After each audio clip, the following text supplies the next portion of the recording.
Nous vous invitons à vous abonner si ce n'est pas encore fait, à activer la cloche pour être au courant de nos prochaines vidéos, à nous suivre sur nos réseaux Facebook et Instagram adventiste.mq.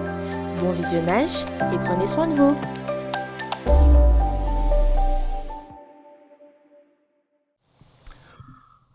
Chers amis, bonsoir.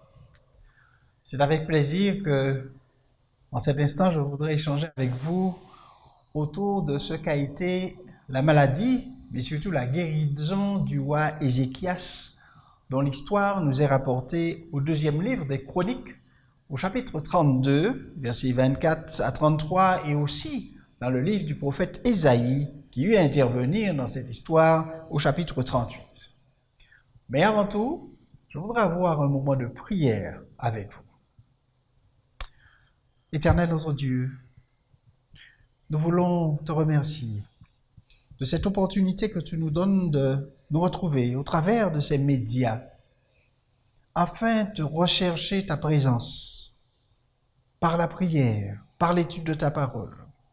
Et nous voulons spécialement en cet instant te présenter tous ceux qui, derrière le média qu'ils ont sous la main, nous écoutent, partagent avec nous, les jeunes notamment, afin que tu leur ouvres l'intelligence, les personnes âgées de tout âge qu'elles soient.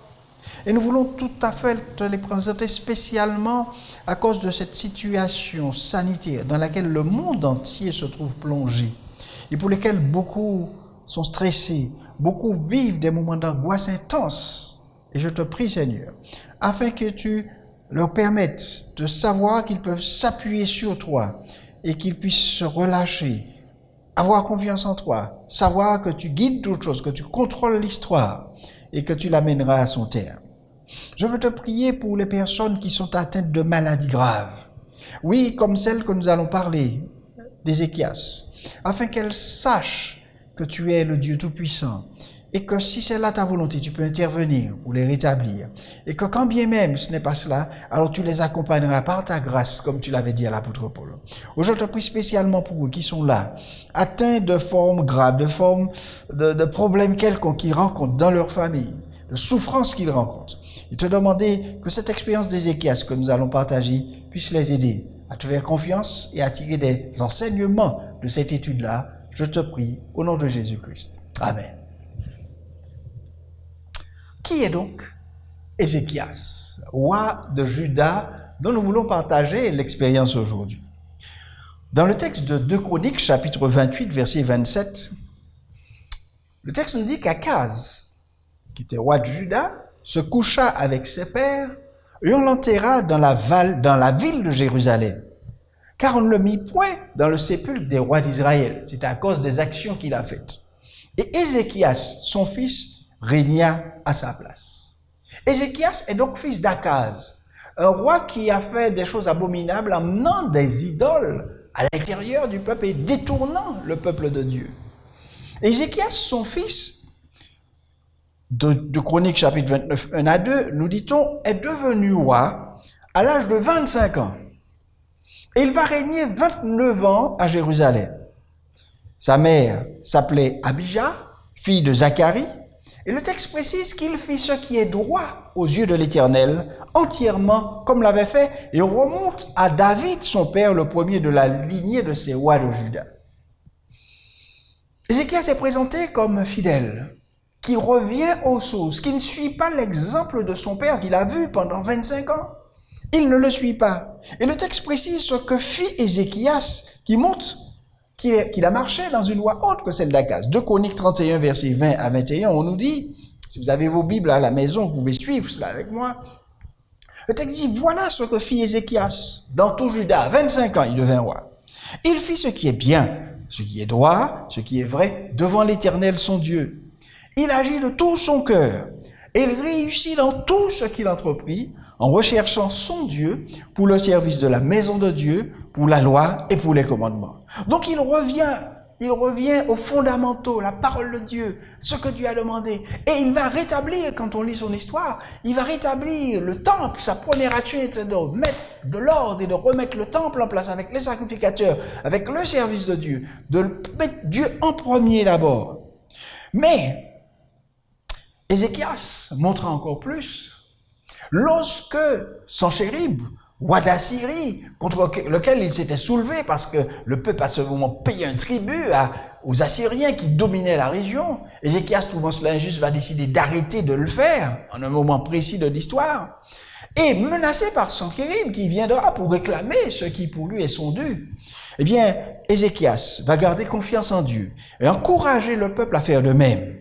En effet, ces paroles d'Ézéchias, toujours dans 2 Chroniques, chapitre 32, versets 7 à 8, nous sont rapportées. Alors que Sanchérib a envoyé un de ses larbins pour pouvoir décourager le peuple et leur faire comprendre qu'il n'y a pas moyen de résister à sa puissance, lui qui a servi toutes les nations autour, contre lesquelles les dieux de ces nations n'ont pu rien faire, eh bien il viendra sous les portes, sous les murailles de Juda, alors que le peuple est là, apeurés, eh bien il va leur dire, Ézéchias va dire à son peuple, alors qu'ils ont été menacés, qu'on leur a dit, mais Ézéchias pourra rien faire pour vous, regardez tout ce qu'on a fait, eh bien Ézéchias va dire à son peuple, fortifiez-vous, ayez du courage, ne craignez point, ne soyez point effrayés devant le roi d'Assyrie, devant toute la multitude qui est avec lui, car avec nous, il y a plus qu'avec lui. Avec lui est un bras de chair, et nous, l'Éternel, notre Dieu, qui nous aidera, qui combattra pour nous.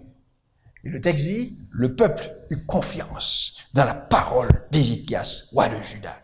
Le peuple fait confiance à Ézéchias parce qu'on a vu comment il était en symbiose avec son Dieu et comment il faisait confiance à son Dieu. Et le texte nous rapporte une grande victoire. Dieu a envoyé un ange qui mit à mort 180 000, en une nuit 180 000 hommes vaillants de l'armée de Sanchérib, qui s'en alla, retourna chez lui et permit à Juda de se réjouir de cette grande victoire. Mais Ézéchias, en dépit de ça, eut des déboires.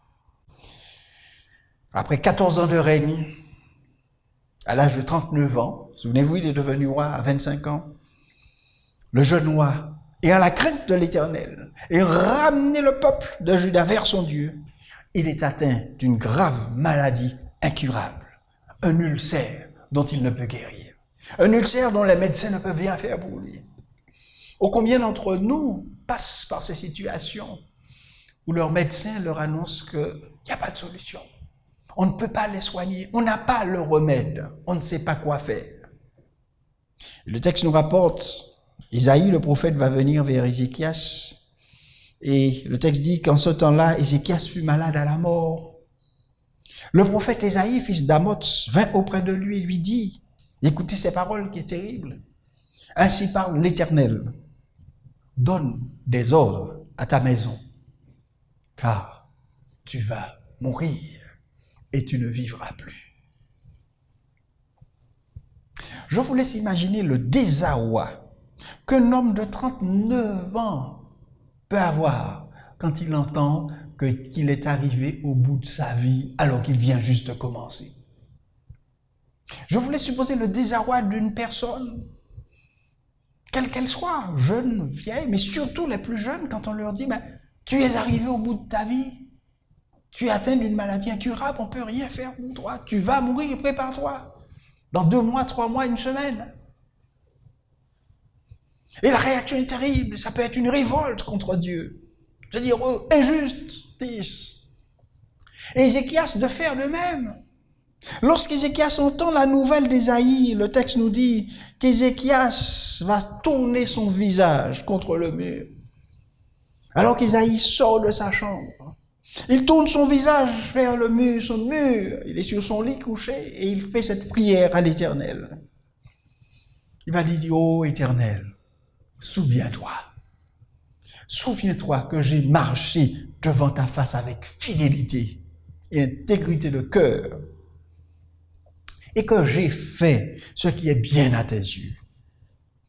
Et Ézéchias répandit d'abondantes larmes, dit-le. Le roi pleure. Il est désolé, désespéré. Il ne s'attendait pas à cela.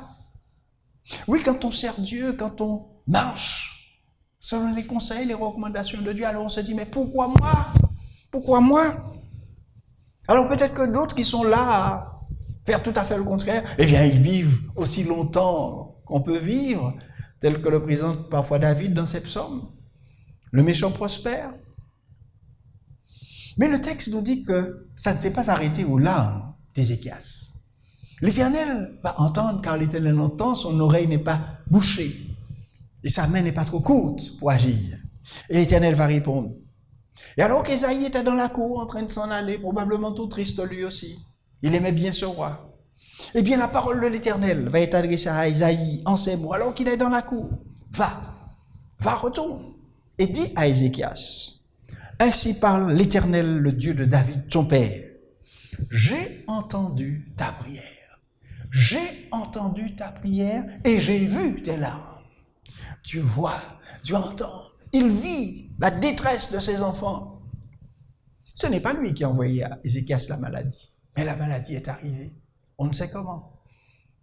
Mais Dieu a entendu son cri de détresse. Il a vu ses larmes et probablement Dieu a pleuré avec lui. Et Dieu va donner ce message réconfortant à Ésaïe. Pour Ézéchias, voici, j'ajouterai à tes jours 15 années. 15 années que Dieu lui ajoute. Je te délivrerai, toi et cette ville, de la maison du roi Assigui. Deuxième bonne nouvelle. Troisième, je protégerai cette ville. Oh, extraordinaire! Imaginez la joie d'Ézéchias. Ésaïe venait de lui annoncer sa mort prochaine. Ésaïe revient lui dire que Dieu lui a mis un bonus de 15 années. 15 années pour continuer à servir l'Éternel et à bénéficier de cette vie belle, agréable que Dieu nous donne. Mais Ézéchias va quand même demander à Ésaïe un signe pour confirmer, alors qu'il venait de lui dire qu'il allait mourir. Qu'est-ce qui va confirmer ce que tu dis? Ésaïe va dire à Ézéchias, voici de la part de l'Éternel le signe auquel tu connaîtras que l'Éternel accomplira la parole qu'il a prononcée. Et alors qu'à l'époque, ils avaient les cadrans solaires, ce qu'on appelait les degrés d'Akaz. Dieu va dire à Ézéchias, alors demande un test, un signe. Ézéchias va dire, eh bien, moi ce que je propose, c'est que tu fasses reculer l'ombre sur le cadran. Pas la faire avancer, ça serait trop simple. Faire reculer l'ombre. Donc, comme si on fait reculer le soleil, on fait reculer, au lieu d'être midi, eh bien on va revenir à 9 heures. Et Dieu va dire, ok, eh bien je ferai reculer de 10 degrés en arrière, avec le soleil, l'ombre des degrés qui est descendue sur les degrés d'Akaz. Et le texte dit, le soleil recula de 10 degrés sur les degrés où il était descendu. Le Seigneur donne une confirmation de ce qu'il vient de dire pour qu'Ézéchias n'ait aucun doute. Et ensuite, il va dire à Ésaïe ce qui convient pour guérir Ézéchias. Ésaïe va revenir, Ésaïe 38, verset 21. Ésaïe revient et il dit qu'on apporte un gâteau de figues sèches et qu'on l'applique sur l'ulcère et Ézéchias vivra. Un gâteau de figues sèches appliqué sur l'ulcère et Ézéchias vivra. Ce qui fut fait. Ce qui fut fait. Dieu va guérir Ézéchias. Et Ézéchias guérira le 3e jour. Et le 3e jour, il a pu monter à la maison du Seigneur, qui avait ajouté 15 années à sa vie, qui avait promis de délivrer la ville de la main du roi d'Assyrie, qui avait promis de protéger cette ville. Et il est monté louer le Seigneur dans le temple 3 jours après qu'on lui a appliqué cette masse de figues sur l'ulcère. C'est le signe que l'Éternel a donné pour cela. L'ombre a avancé et Dieu a donné à Ésaïe le moyen de guérir Ézéchias. Et cela fut fait tel que Dieu le fit. Alors, je me suis posé la question, pourquoi Dieu n'a-t-il pas demandé à Ésaïe de prier pour la guérison d'Ézéchias? Une prière ou une position des mains Ézéchias guéri. Au lieu de faire appliquer un remède naturel, qui était cette masse de figues, certes, c'est Dieu qui agit dans la guérison, mais il utilise aussi ces moyens naturels pour amener Ézéchias à une guérison après 3 jours, alors qu'il aurait pu le guérir instantanément. Je vous propose un moment de prière individuelle. Et pendant ce moment de prière, réfléchissez à cette question. En demandant à Dieu, mais où veut-il nous emmener? Où veut-il que nous allions avec lui dans la prière? Prière telle celle qu'Ézéchias a fait monter vers lui. Et où veut-il nous emmener alors que parfois il nous dit, si tu n'as pas confiance, demande un signe et je le ferai. Prions individuellement là où nous sommes, pendant une trentaine de secondes. Faisons monter une prière vers Dieu, pour le remercier de nous guider ainsi, de nous donner son appui, sa présence, et surtout de lui demander de nous aider à aller plus loin avec lui dans la prière, tel que le fit Ézéchias.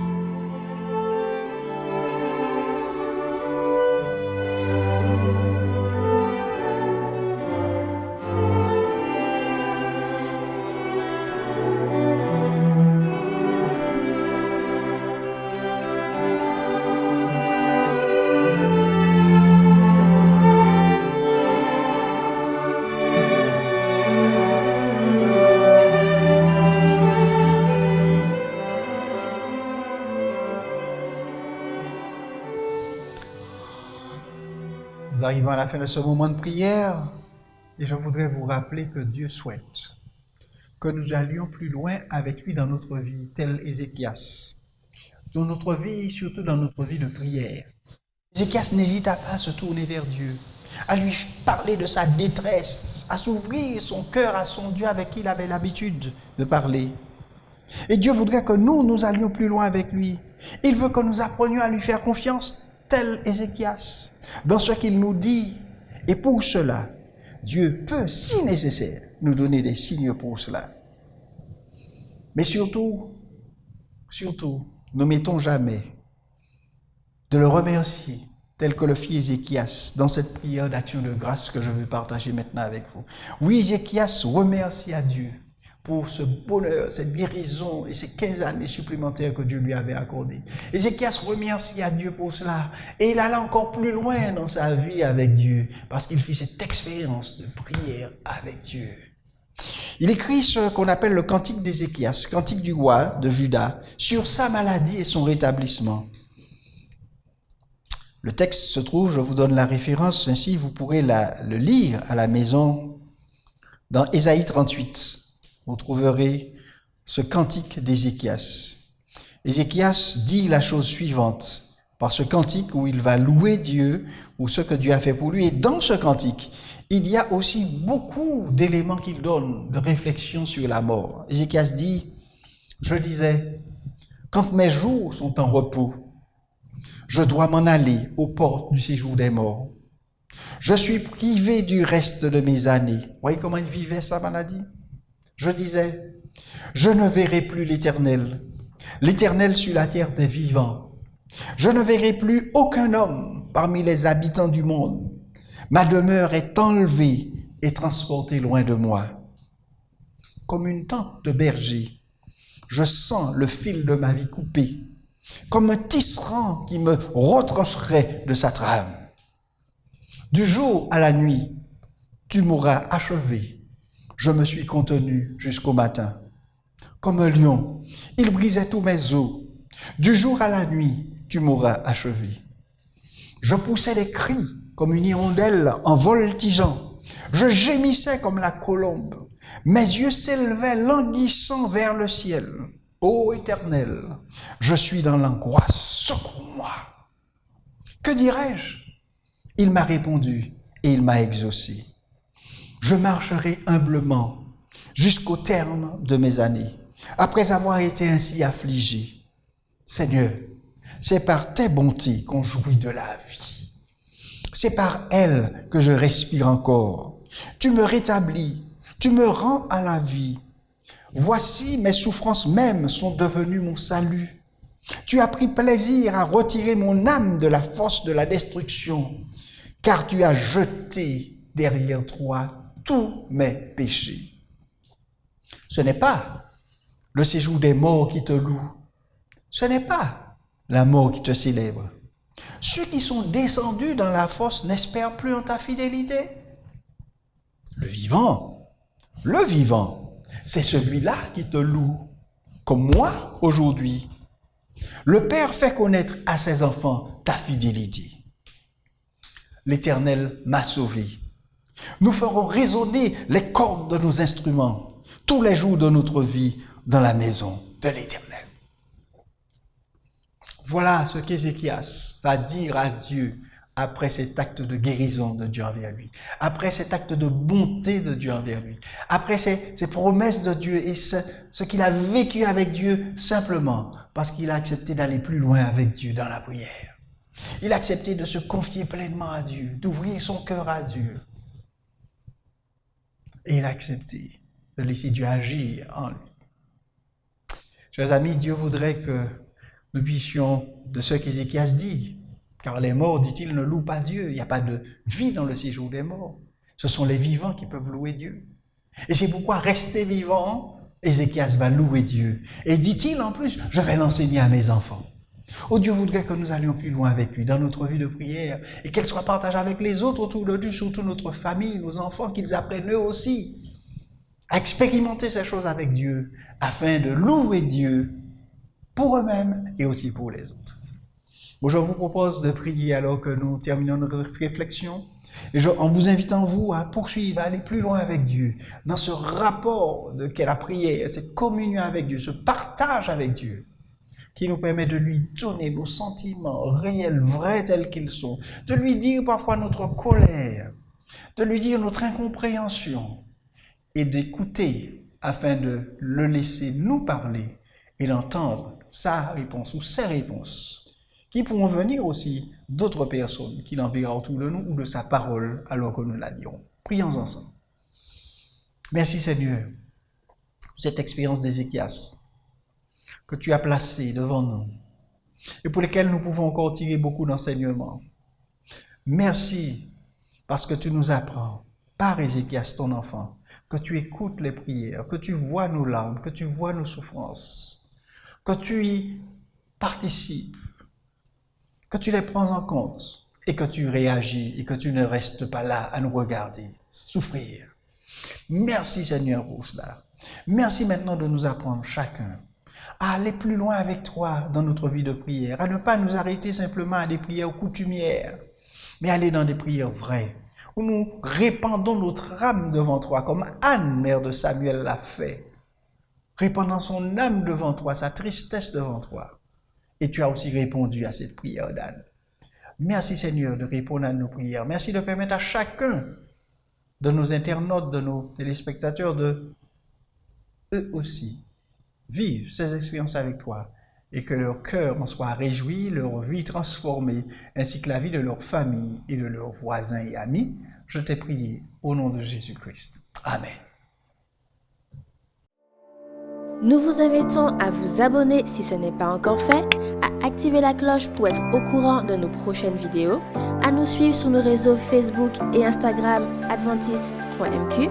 Bon visionnage et prenez soin de vous.